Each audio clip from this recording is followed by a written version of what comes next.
Well, I tend to take a sort of shifting point of view with regard to that. I see Peter Newmark creeping into our discussion. I see text type creeping into our discussion. So everything is creeping into a discussion.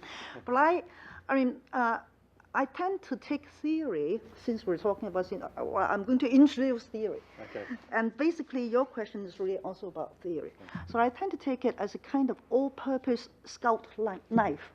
When I need to do something, then, if I want to peel an orange, then I use it. If I want to use it as a bottle opener, I use it. So I think I just use it. So it depends on the occasion and on the situation.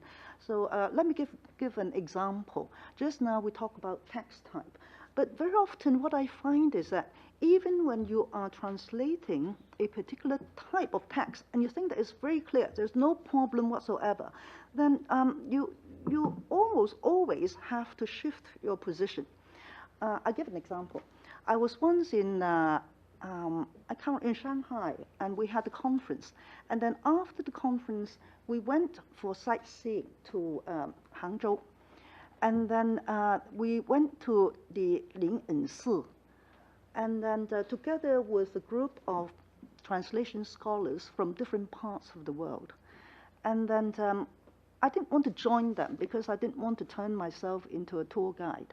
So I just look at the scenery by myself, and then my attention was caught by a notice, and it says, 人有情，草木有情，情情相连，两相依. Now, let me declare, that was the first time I saw that sort of notice. I didn't know that this type of notice was everywhere in China. Right, I didn't know that. So for me, it's very striking. And I thought, wow, what a poetic notice.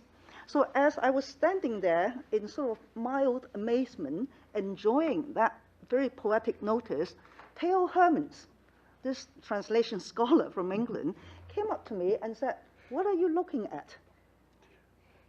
And then, what am I, what should I say? So Peter Newmark came to my mind, text type.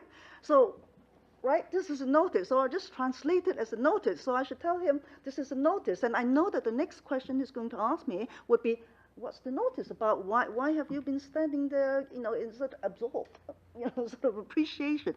And then I thought, oh, whatever Peter Newmark says, I'm not going to just tell Theo Hermans that the notice said, step off the grass, or keep away from the grass, right? Otherwise, it would be really stupid.